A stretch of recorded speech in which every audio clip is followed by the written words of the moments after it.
Welcome, freedom-loving nonconformists, to my talk about one of the most magical molecules on the planet. This molecule I'll be speaking about today, I believe, has the power and the ability to assist us to leave behind the egoistic ways of me, so we can join what I love to call the infinite we. And when we join and embody the infinite we drop the mindset of separation. We can enjoy the fruits of cooperation. We become co-creators of our lives and of the world, and we can consciously direct our evolution for the highest and best good and for the benefit of all. So let's talk about it. 5-methoxy-N,N-dimethyltryptamine is 5-MeO-DMT. It is a tryptamine-based psychedelic, which is 4 to 6 times more potent than DMT, the active constituent in ayahuasca. 5-MeO is considered to be the most powerful entheogen on the planet. And this molecule has been on the planet for a long time. It is found in the barks of trees. It can be found in grasses, animals, seeds, and even it has been discovered to be endogenous to humans. 5-MeO has been detected in human urine, blood, and cerebrospinal fluid. South American shamans have been using 5-MeO snuff for thousands of years in spiritual ceremonies to achieve trance states and to communicate with their ancestors and nature. We know that 5-MeO snuffs have been traded, as we have archaeological evidence. The Virola snuffs, which come from the bark of the Virola tree, are used by the Tucano, the Vaika, the Yanomama, and other Indians of the Western Amazon and Orinoco Basin. They refer to these snuffs as the semen of the sun. Snuffing paraphernalia found in the Atacama Desert of northern Argentina, with seed pods found dating back to the 2nd millennium BCE. Probably the most popular and well-known form of 5-MeO-DMT is in the form of Bufo alvarius, and this is the cute little toad that we have here in this slide. Bufo lives in the Sonoran Desert of Mexico, and its habitat also extends up into Arizona. The secretion from the toad is what is smoked, and the secretion is created by the toad to protect itself from predators. You can see, if you look at the toad's eye and look over to the side on the right, there is a little oblong lump, and this is one of its parotoid glands. So this gland is milked in order to get the secretion, which is then put onto a glass plate. And then this plate is allowed, and the secretion is allowed to dry, where the final product looks like, somewhat like mica, and except it's golden. So it can be broken down into little flakes that can be placed into a pipe and smoked via combustion. So one of the things I'd like to mention, as I mentioned Bufo, is that its habitat and the toad itself are being threatened by its massive popularity these days. They're being threatened by being dislocated from, taken too far away from their home. They can't get back home. Funguses being spread from toad to toad, and over milking. So if you decide to work with Bufo alvarius, please ask your facilitator where they have sourced it. Make sure that it's ethically sourced, so we're not contributing to the problem. In 1936, 5-MeO-DMT was synthesized by 2 Japanese scientists. And I, as a 5-MeO-DMT facilitator, am choosing to switch over to this pure molecule, the synthesized form, mostly in regards to the situation with the Bufo toad. And there are also other benefits, because smoking Bufo actually has cardiotoxic materials with the additional tryptamines and alkaloids in it, and which can put the human heart at risk of heart failure. So there's other benefits from the synthesized form of this molecule, which is more routes of administration. And I would say from personal experience that the experience of Bufo alvarius and the synthesized form of 5-MeO-DMT are really quite the same. This is the cover of a pamphlet that was created in 1984 by Mr. Nelson. Mr. Nelson was the first human being to ever smoke the secretion from the Bufo alvarius toad. He documented his discovery and techniques for extracting, drying, and smoking 5-MeO in his pamphlet, The Bufo alvarius, the Psychedelic Toad of the Sonoran Desert. He published this privately under the pseudonym of Albert Most, and apparently his profound experience inspired him to share his findings. After this publication, the use of Bufo alvarius expanded in the underground. And I believe that this is where the idea of licking toads came about. And as I mentioned before, the secretion of the Bufo alvarius is actually toxic. So it's not advisable to lick a toad, and nor will it get you off. You're not going to have a psychedelic experience from licking any toads.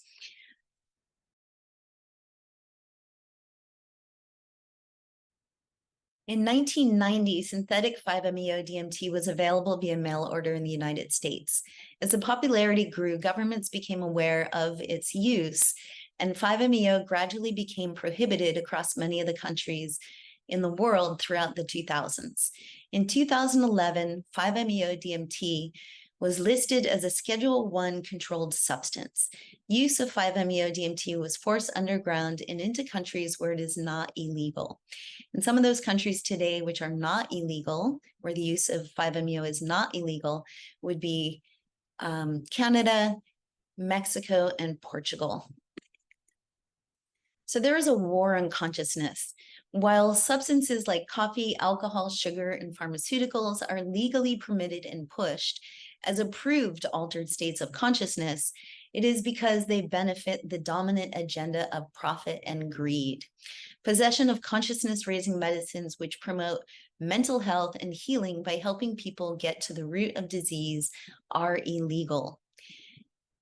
As I said, there's a war on consciousness, and a society is not free when we do not have the sovereignty to choose what we do with our own consciousness.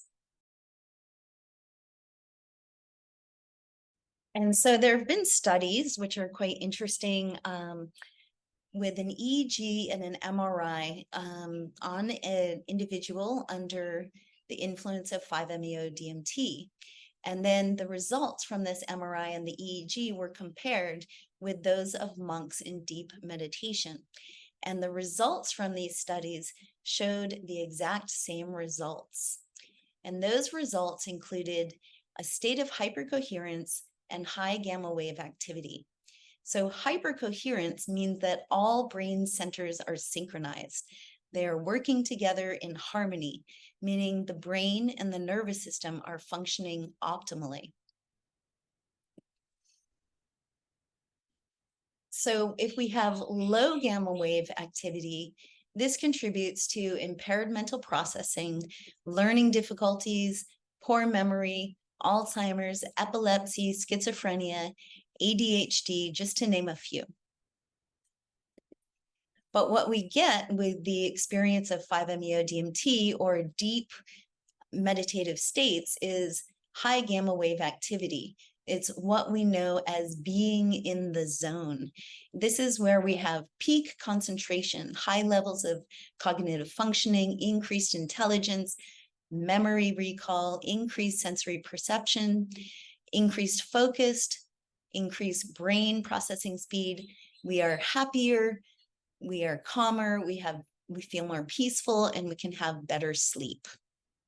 So what else is happening with an experience with 5-MeO DMT besides the hypercoherence of the brain and the high gamma wave activity?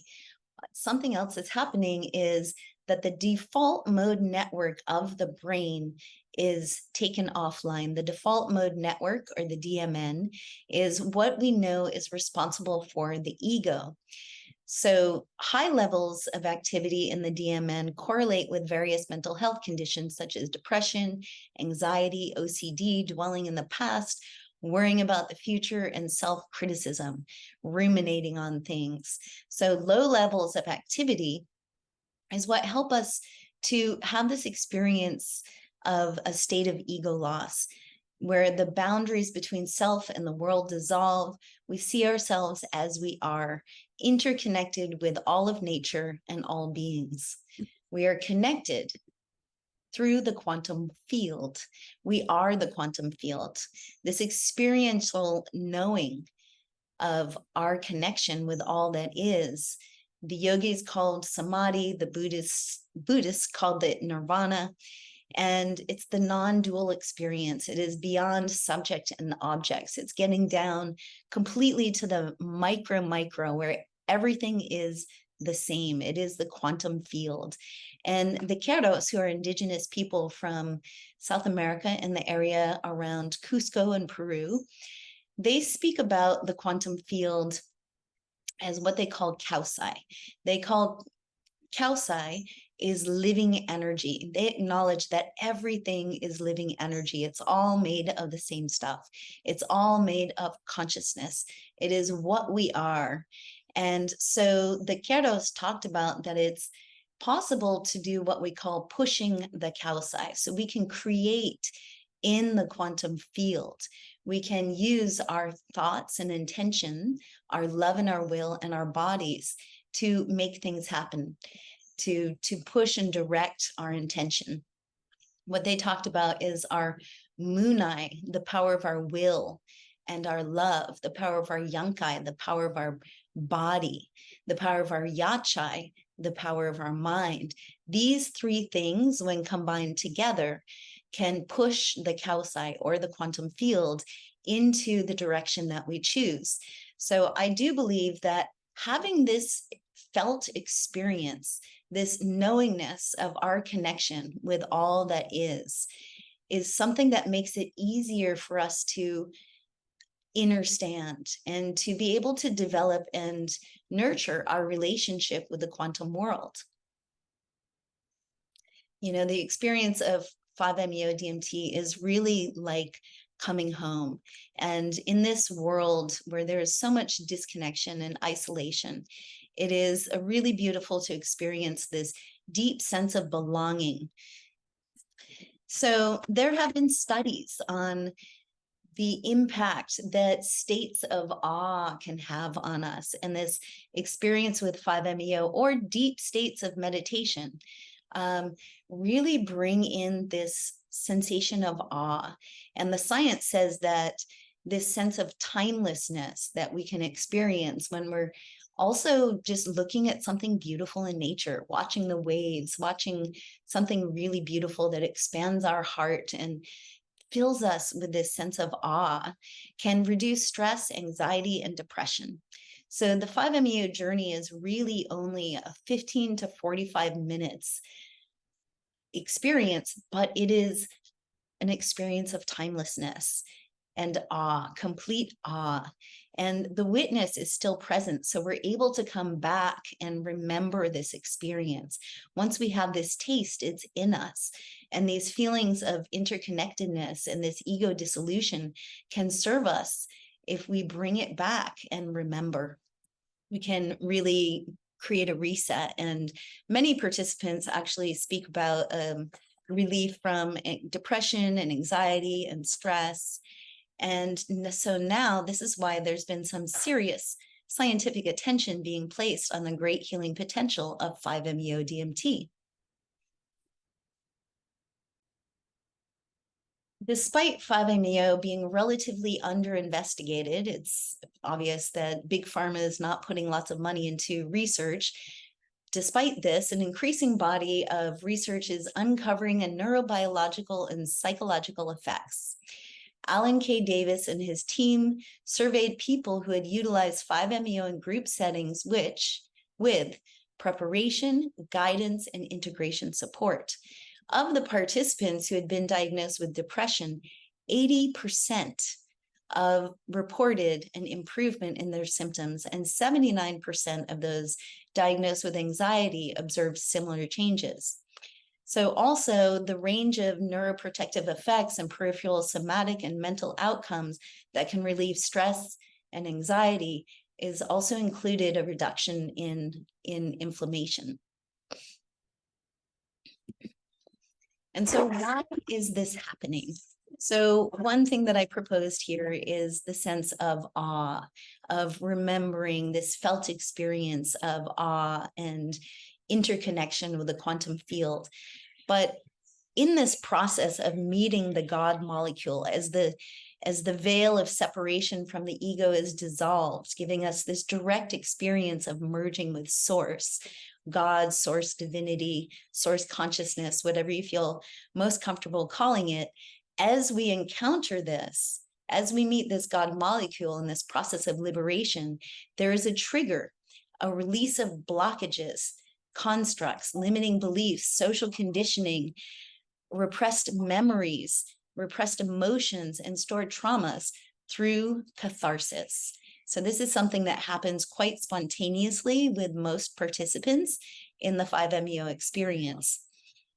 So some of the expressions of catharsis might look like shaking, which is like involuntary shaking, which is a purge of the nervous system, a discharge of the nervous system, which allows it to regulate. It might be a purge through the mouth, licking like we're going to throw something up, but in fact we don't, because you don't want to eat anything 4 to 6 hours before your 5-MeO experience. And then so there's nothing that's really coming out. And only about 10 to 20% of the participants have this experience. Another expression is the primal scream. It could be a primal scream, or it could just be a scream that was repressed that we never got to express in the past. It could be crying, really releasing large amounts of deep grief that have been built up in the system. There might be fighting or punching motions that come automatically and naturally. And what I believe is that all of these are helping to complete the cycle of a trauma response, which was not able to be completed in the past. And this is part of what is bringing so much of the healing. So it's not only this tremendous experience of awe and wonder and remembrance, but it's also this purging, this catharsis, which is helping us to find health and balance. As the beautiful Gabor Mate said, a great deal of the problems people are seeking relief from are lifestyle issues and a crisis of emotional constipation. So 5-MeO is one of the best medicines I know for releasing this emotional constipation. It helps us to shake things off, reset the nervous system, and create health for ourselves through the mind-body connection. And it's a way that we can address the causes of emotional and physical dis-ease and not just suppress the symptoms, as is done through the use of pharmaceuticals.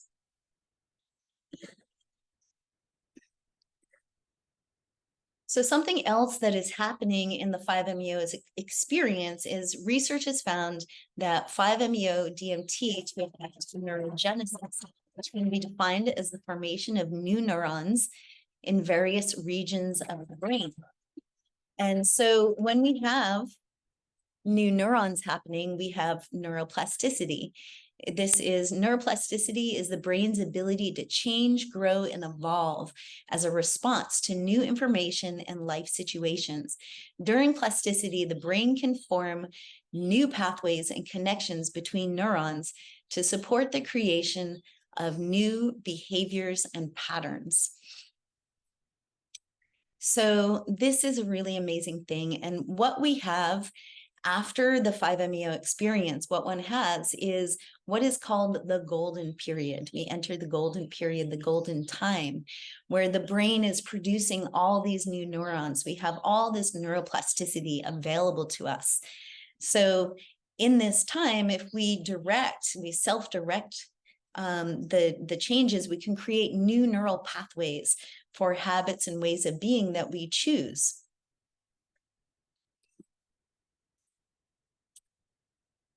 And this is where the idea of integration comes in. So in integration, we want it to bring our realizations into creation. We don't want it to just be sitting out there as an idea. And, I'm wondering, like, how many of you out there have had a psychedelic experience where you totally get it. You get the download, you see all the ways that you can improve your life, you know how to bring happiness, and then maybe a week or 2 weeks later, you forget all about it and you find yourself living the same life as you were before the psychedelic experience. I will admit that I had that experience for many, many years before I really understood the importance of integration. So integrating our mystical experiences is the most important part. It helps us to embody our awakening and become conscious creators of our lives. A 2009 study shows that it takes between 18 and 254 days, a 66-day average, to create new automatic pattern, habit, or behavior. Every time we have a thought, we create a pathway. When we go down this pathway repeatedly over time and through habit, it becomes a really deep groove, a familiar neural pathway. With neuroplasticity, we have the ability to create new pathways of being, to create new pathways which can consciously change our lives for the better. So an experience with 5 is as if there's been this great snowstorm, which the snow just filled in and made this beautiful covering over all of our old neural pathways, all of the ways that we acted habitually, all the triggers, all the victim mentality. We're just struck with this remembrance of who we are and our divine perfection, and the old pathways are covered up. So if we make use of this golden period right after, we can change our brain's default mode of operation. We can open up to a whole new way of experiencing life. With no integration and not embodying it, it can just become another peak experience. So is 5-MeO-DMT for everybody? This is where I would like to share a word of caution. I think it's my responsibility to mention this, that it is not for everybody. There are real contraindications that can be life-threatening.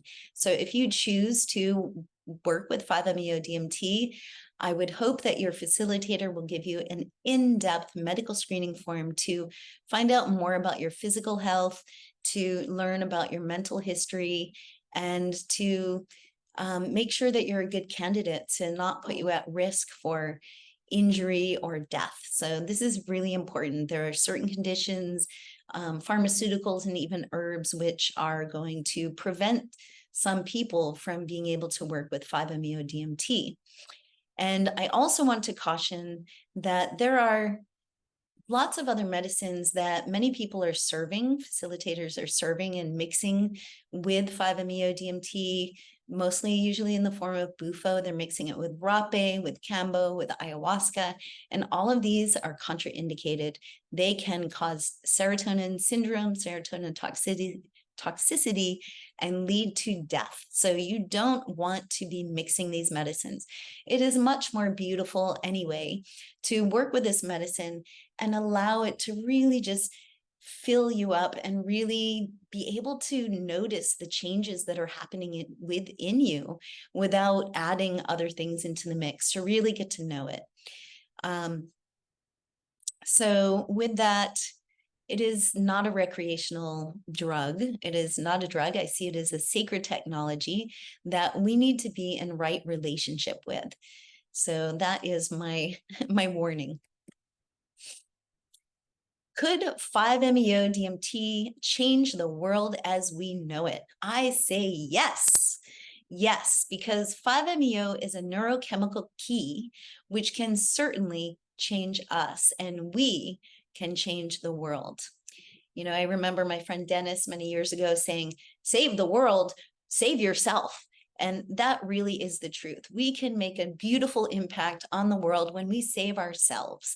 So we have the opportunity to, through the practice of meditation and breath work or 5-MeO-DMT, to reach these deep states of awe and remembrance of who we truly are, of our divine true nature, and to bring that back and to become conscious creators and to work with the quantum field. you know, these medicines and these kinds of practices give us a taste of the ultimate reality. So we have this inner standing, but we must do the work that it takes. And one of my teachers said that it just takes one person in the family doing the work to change the world, to change other people around us. So, you know, when we interact with other people, we share our vibration and we do change things. You know, we have this story about the 100th monkey, right? The monkeys who were being studied by the scientists on this island in Japan, and they introduced a potato that they threw out and it rolled in the sand, and the monkeys picked it up and didn't like all the sand all over it. So one of the monkeys was so smart and he went over and he rinsed it off and got all the sand off, and then was able to eat his potato without sand.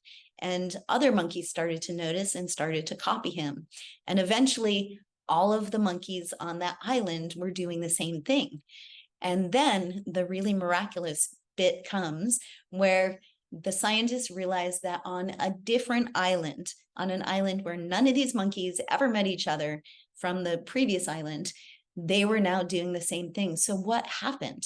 What happened in the field for them to pick this up? So as we change, those around us change, the world changes. But it is our responsibility to do the work that it takes to heal our personal traumas. And sometimes it is that we're even healing the collective traumas, ancestral traumas, and we're changing epigenetic patterns. I believe that massive change is possible through individual awakening.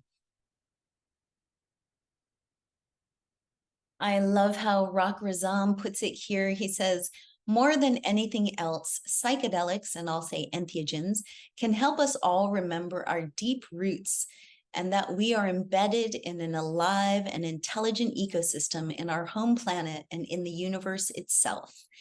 We belong here. We are connected to all of life and we affect all of life. Thus, we have a responsibility to respond from a place of care and to use our power wisely. This is why it is so important to understand who and what we really are, so our impact will be positive on the world around us. At some point, if we can integrate this new experience individually, and if enough people share this experience, then the collective itself will change as well. And by doing so, we are slowly but firmly creating a new way of being.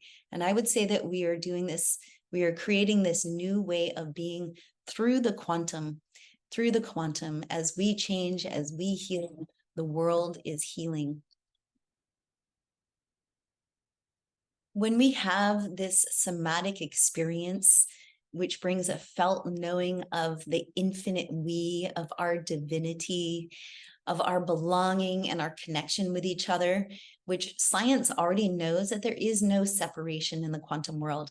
But once we know this, not just intellectually, it doesn't matter what we know because somebody else told us.